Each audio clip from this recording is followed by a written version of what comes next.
Essa linda mensagem está no livro de Miqueias. Miqueias 1. Palavra do Senhor que veio a Miqueias, moratista, nos dias de Jotão, Acais e Ezequias, rei de Judá, ao qual ele viu sobre Samaria e Jerusalém. Ouve todos os povos, presta atenção, ó terra, e tudo que nela há. Seja o Senhor Jeová testemunha contra vós, ó Senhor, deste o seu santo templo, porque eis que o Senhor está para sair do seu lugar, e descerá e andará sobre as alturas da terra. Os montes debaixo dele se derreterão, e os vales se fenderão, como a cera diante do fogo, como as águas que precipitam no abismo. Desmaio, então, desejou com toda a sua alma morrer. Aleluia. Glória a Deus. Tudo isto por causa da transgressão de Jacó e dos pecadores da casa de Israel. Qual é a transgressão de Jacó? Não é Samaria? E quais os altos de Judá? Não é Jerusalém?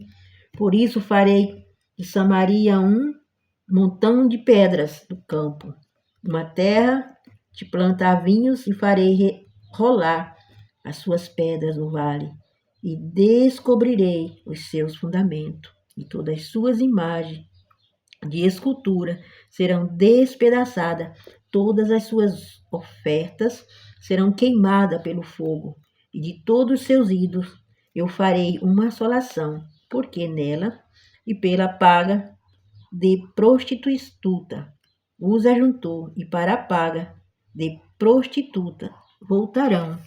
Por isso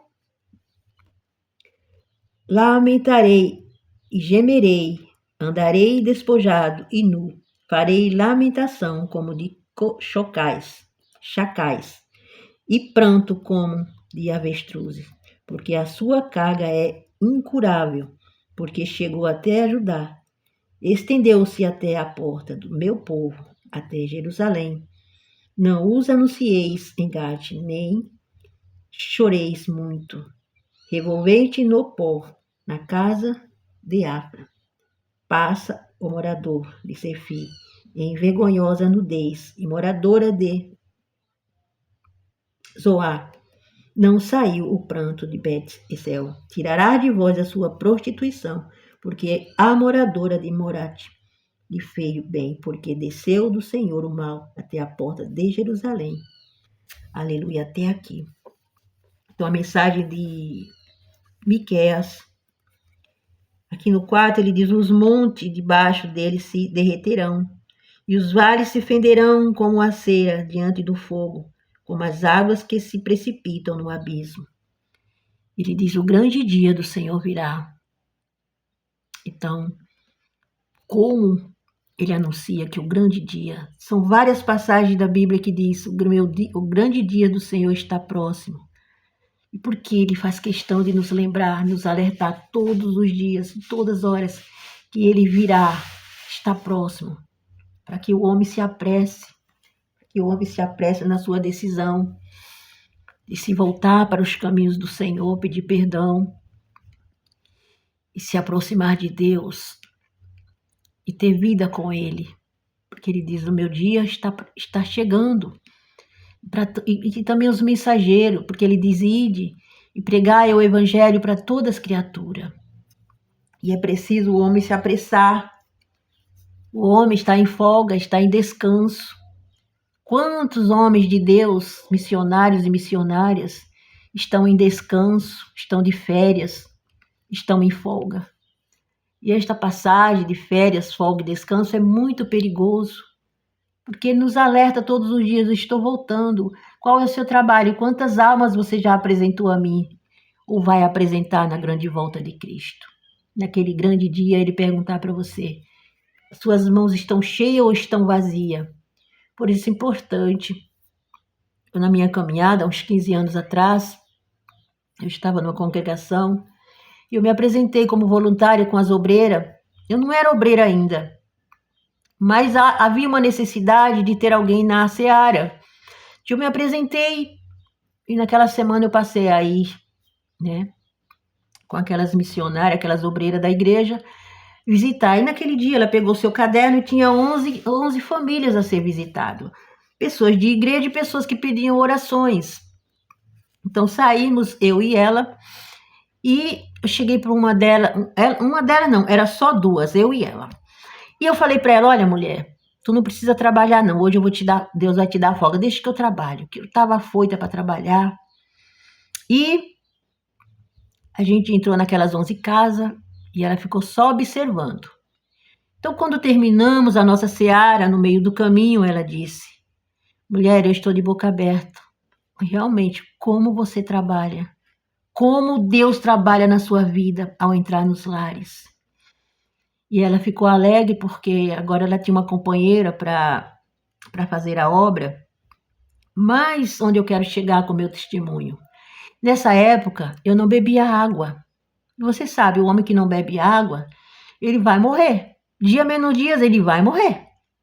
Porque eu não conseguia mais beber água. O meu deserto, quando eu me batizei, eu fui chamada para o deserto. Meu deserto era tão intenso, tão árduo, tão grande, que eu virei uma folha seca.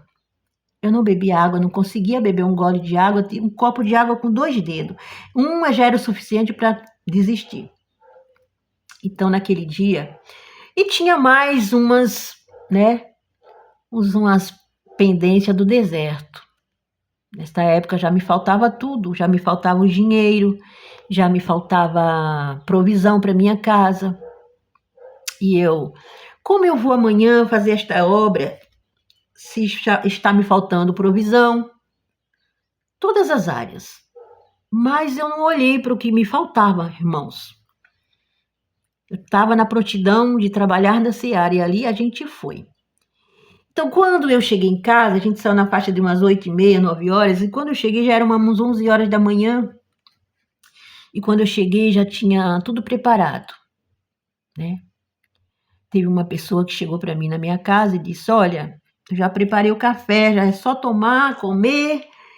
E eu olhei para esta pessoa e falei, ué, você preparou o alimento, mas não tinha nada para preparar?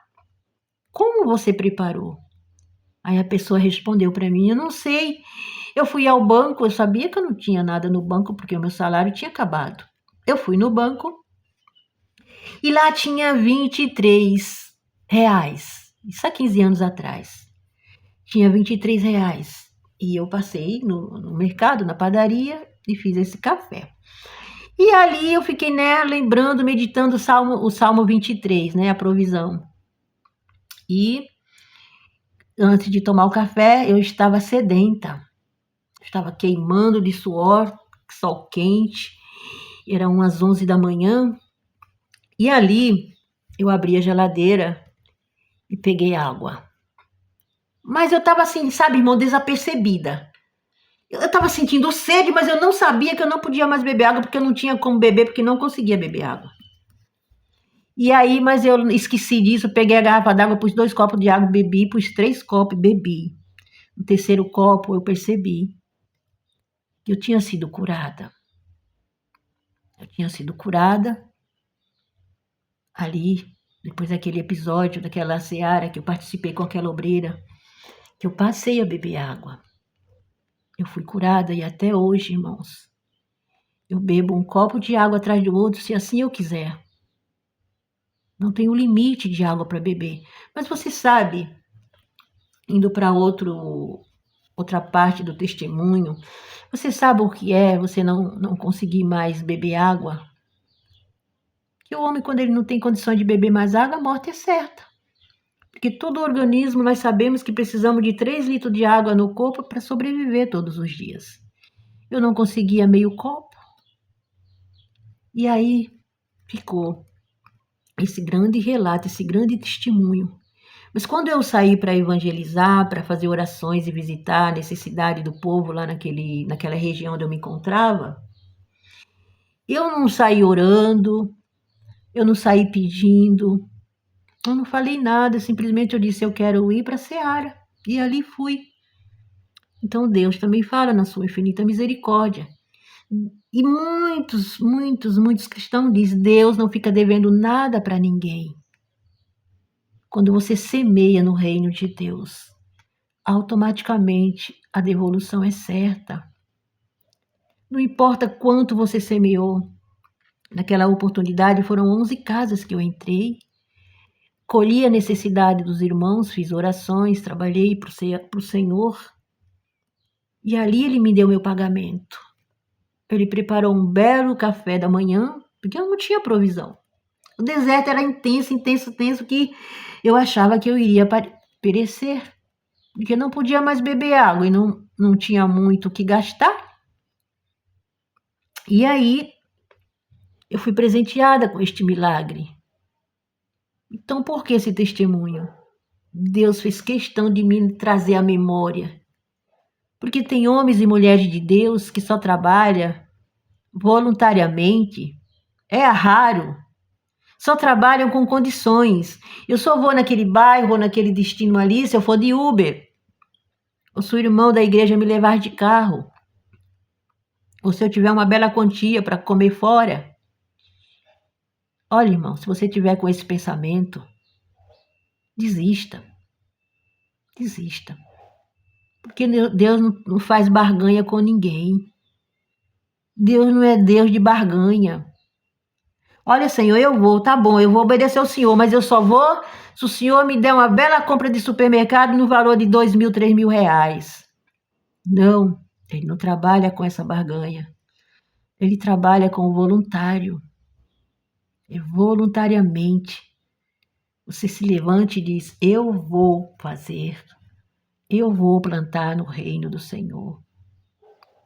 Então, esta mensagem, ele fez questão de trazer à minha memória, porque ele sabe com quem ele está falando. Essa mensagem vai cair nas mãos. Se ela não é para você, irmão, passe para frente. Se essa mensagem cair nas suas mãos, não é tua. Se não estiver nessas condições, não é tua. Você coloca para andar, que não é tua. Porque tem mensagem que entra no nosso celular que não é nossa. Ela está sendo enviada para enviar para alguém. Quando a gente rouba a mensagem de alguém, que a gente está em que taxa? Nos roubadores. Você está roubando a salvação de alguém. Você está roubando o reino de alguém. Você está roubando almas que poderão ser alcançadas através daquela vida. Você está roubando vários itens. Você está roubando. Quando você recebe uma mensagem de Deus, você deleta, você consome com ela e não manda para frente. Você está roubando a mensagem e algo de algum homem, alguma mulher, que em algum lugar no mundo precisa ouvir. E ele tem pressa. Amém? Você gostou da mensagem? Envie esta mensagem para alguém. Se inscreva no canal. Deixe uma mensagem.